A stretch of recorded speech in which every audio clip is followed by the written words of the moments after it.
ایک آدمی کا مسلمان ہو جانا، جب وحشی آیا نا، وحشی سے جو آپ نے دکھ پایا ہے نا، کسی سے نہیں پایا، کہ وحشی آپ کے محبوب ترین چچا کا قاتل ہے، حمزہ بھائی بھی تھے، صہیبہ کا دونوں نے دودھ پیا ہے، چچا بھتیجا بھی ہیں۔ جس دن عبد المطلب نے حضرت عبداللہ کی شادی کی، اسی دن اپنا بھی نکاح کیا۔ عرب بادشاہ لوگ اپنی بھی شادی کی، عبداللہ کی بھی شادی کی۔ تو عبداللہ سے حضرت محمد صلی اللہ علیہ وسلم سے دنیا کو رونق ملی، اور عبد المطلب نے جو شادی کی تھی اس سے حضرت حمزہ پیدا ہو گئے، دونوں میں 6 ماہ کا فرق ہے۔ وہ 6 ماہ حضرت حمزہ 6 ماہ پہلے پیدا ہوئے، ہمارے نبی پاک صلی اللہ علیہ وسلم 6 ماہ بعد پیدا ہوئے۔ تو دونوں میں بھائیوں کا تعلق بھی ہے، چچا بھتیجا بھی ہیں۔ پھر بعد میں اسلام کی شوکت کا ذریعہ بنے کہ حمزہ کے اسلام لانے کے بعد انہوں نے اعلان کیا اب چھپ کے نماز نہیں پڑھی جائے گی، اب حرم میں نماز پڑھی جائے گی۔ تو حمزہ رضی اللہ تعالیٰ عنہ سب سے پہلے حرم میں لائے تھے کہ یہاں نماز پڑھو، میں دیکھتا ہوں کون آپ پہ ہاتھ ڈالتا ہے۔ تو ان کے قاتل سے آپ کو کتنا دکھ پہنچا ہوگا۔ وحشی رضی اللہ تعالیٰ نے قتل کیا تھا، تو آپ نے فرمایا تھا جو وحشی کو دیکھے وہیں اسے قتل کر دے، اجازت ہے۔ وحشی کے قتل کو آپ نے یوں کھلا کر دی، جہاں وحشی ملے قتل کر دیا جائے۔ وہ چھپتا پھرے کبھی ادھر کبھی ادھر۔ کسی نے اس سے کہا جو کلمہ پڑھ لے نا ان کو کچھ نہیں کہتے، معاف کر دے، تو ایسا کر کلمہ پڑھ لے تب تیری جان بچے گی۔ تو وحشی فرماتے ہیں کہ میں منہ چھپا کے صرف آنکھیں ننگی کر کے مدینے میں آیا، کہیں پہچانا نہ جاؤں کہ مجھے پہلے ہی نہ قتل کر دیں۔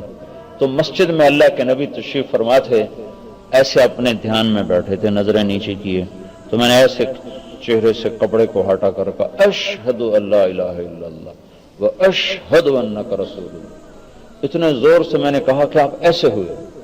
فلم یروعہ الا بقائما روعا، اس کو عربی میں روعا کہتے، ایسے جھٹکا لگا۔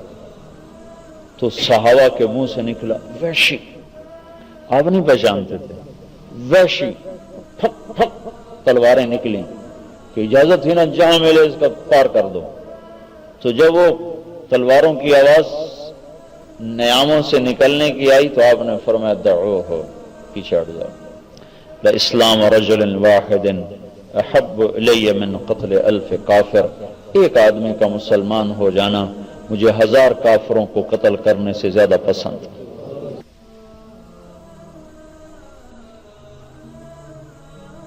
مزاج نبوت ہے، کافر کو کافر کہنا یہ مزاج نبوت نہیں، کافر کو مسلمان بنانا مزاج نبوت ہے۔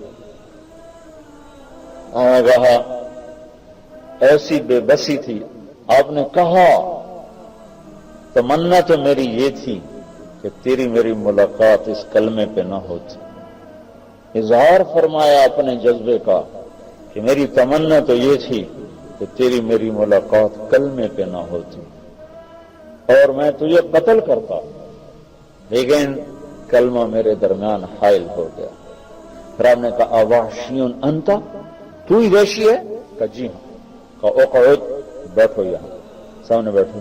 تو آپ نے فرمایا میرا چچا تو شیروں جیسا شیر تھا، تیرے ہاتھوں قتل کیسے ہو؟ مجھے یہ تو بتا، مجھے اخبرنی کیف قتلت حمزہ، تو نے حمزہ کو کیسے قتل کیا؟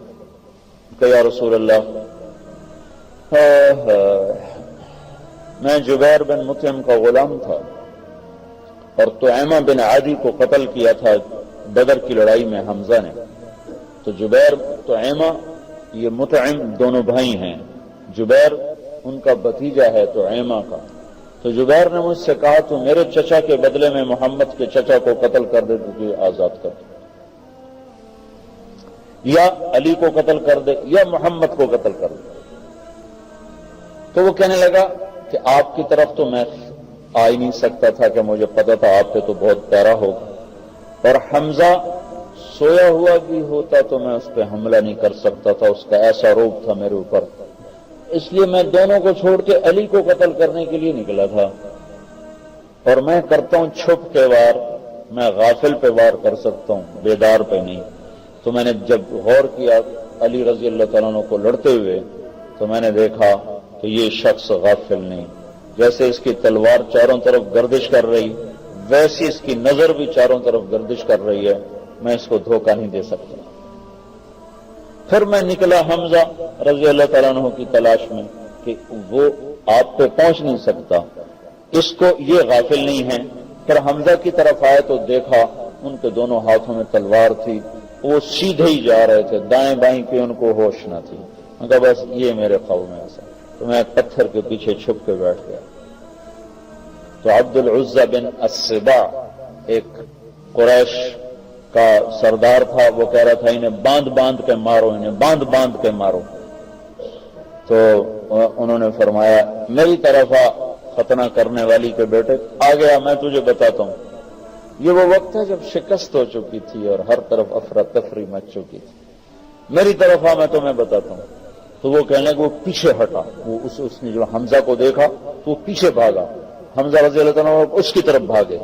جب وہ بھاگے تو میری زد میں آ گئے، لیکن میرے خنجر اٹھاتے اٹھاتے انہوں نے تلوار کا جو ایک ہاتھ مارا، اس کی گردن یوں کٹ کے چلی گئی جیسے کبھی دھڑ پہ تھی نہیں، لیکن اس دوران وہ میری زد میں آ گئے۔ میں نے اپنے برچھے کو پھینکا، وہ سیدھا ان کے کلیجے اور آنتوں کو چیرتا ہوا پار نکل گیا۔ تو انہیں ایسے مڑ کے میری طرف دیکھا تو مجھے لگا جیسے میری جان وہیں نکل جائے گی، لیکن میرا خنجر کام کر چکا تھا۔ وہ چند قدم چلے اور گر گئے، اور میں نے اوا عمارہ کی آوازیں سنی تو مجھے یقین ہو گیا کہ کام ختم ہو چکا ہے۔ پھر